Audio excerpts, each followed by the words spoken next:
আসসালামু আলাইকুম।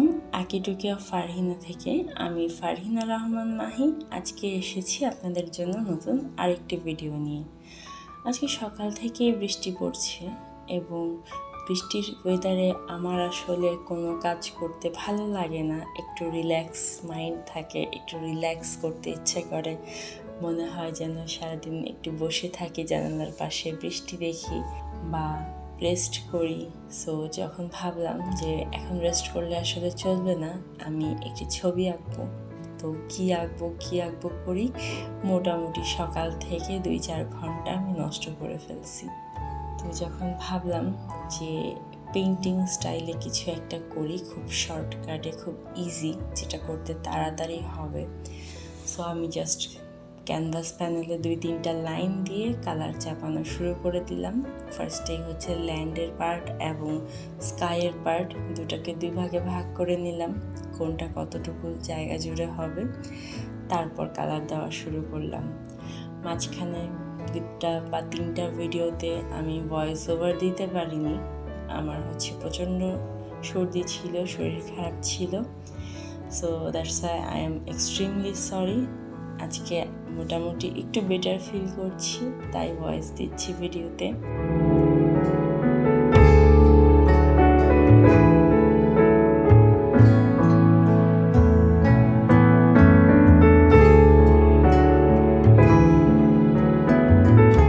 নর্মালি আমি যখন রিয়েলিস্টিক পেইন্টিংগুলো করি বা আমার পেজে যারা আমার পেইন্টিংয়ের ভিডিও ছবিগুলো দেখেছেন, তারা দেখবেন যে রিয়েলিস্টিক পেইন্টিংগুলো কিছু কিছু কাজ আছে খুব সূক্ষ্ম।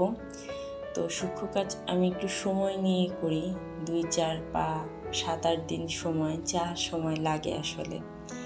তো সেই পেইন্টিংগুলো করতে গেলে দেখা গেছে এক একটা পেইন্টিংয়ে প্রতিদিন আমি 1.5-2 ঘন্টা করেও সময় দিই, যেন ডিটেল কাজ করা সম্ভব হয় বা ডিটেল কাজ করা যায়। এক একটা সাইডে অল্প অল্প করে ধরে কাজ শেষ করি। আবার যখন ভিডিওর জন্য বা এরকম ছোট ছোট ক্লিপ ভিডিও নেওয়ার জন্য পেইন্টিং করি, তো ছোট ক্যানভাসে চেষ্টা করি কালার দিয়ে যেন শেপটা কিভাবে ইজিলি ক্রিয়েট করা যায়, এই জিনিসটা আপনাদেরকে শেখানো। তো এখানে দেখতেই পাচ্ছেন যে আমি একটা ব্রাশ দিয়ে শুরু থেকে কালার করছি। আমি বেসিক্যালি মাঝে মাঝে এতই অলস হয়ে যাই যে আর ব্রাশ ইউজ করতেও ইচ্ছে করে না। মনে হয় যে হাতের কাছে যেটা আছে এটাকেই বারবার ক্লিন করে আমি অ্যাপ্লাই করব কালার।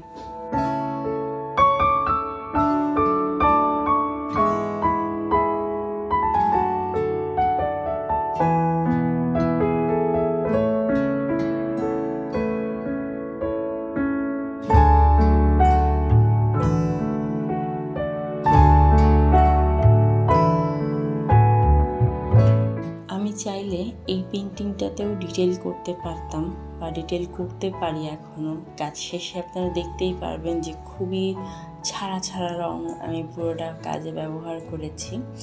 আর যদি আমি চাইতাম যে এটাতে ডিটেল করব, তাহলে ধরে এক একটা পার্ট একদম এক্স্যাক্টলি যে ইমেজটা, রেফারেন্স ইমেজটা দেখে আমি এঁকেছি, সেই ইমেজটাতে দেখে আমি একটু করে ডিটেল করলে পুরোটা সুন্দর একটা ডিটেলড ওয়ার্ক হতো।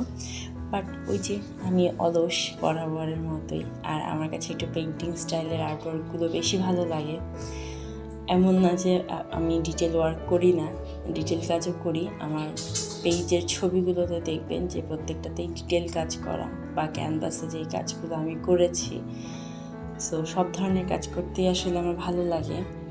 একরকম কাজ আমি যদি একটা না বেশ কিছুদিন করি, তখন নিজের কাছে একটা একঘেয়েমি চলে আসে।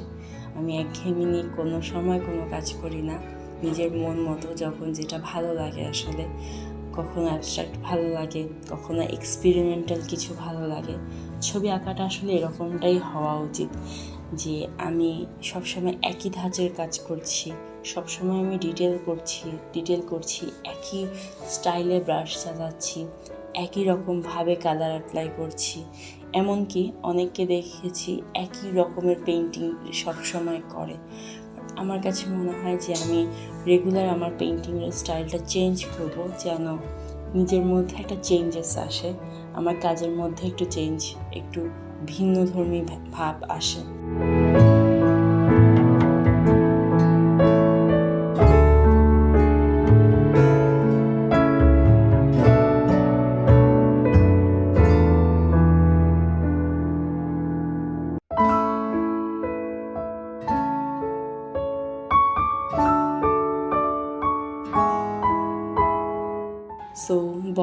করতে করতে আমি প্রায় আমার পেইন্টিংয়ের শেষ পর্যায়ে চলে আসছি।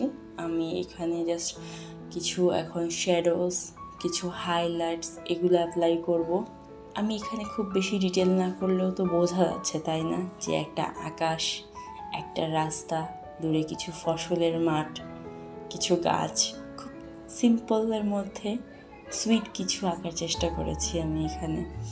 আশা করি ভিডিওটি সবার অনেক ভালো লেগেছে।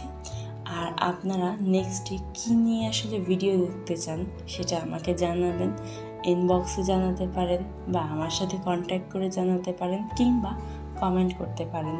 আমি আসলে ইদানিং খুব বেশি সাবজেক্টের অভাবে ভুগছি, কী আঁকবো বলে আমি চিন্তায় পড়ে যাই। সো আপনারা আমাকে হেল্প করতে পারেন যারা আমার ভিডিও রেগুলার দেখেন। ইনশাআল্লাহ আমি চেষ্টা করব আপনাদের সাজেশন অনুযায়ী নেক্সট কন্টেন্টটা ক্রিয়েট করার। ততদিন সবাই ভালো থাকবেন। ইনশাআল্লাহ দেখা হবে নেক্সট ভিডিওতে। আল্লাহ হাফেজ।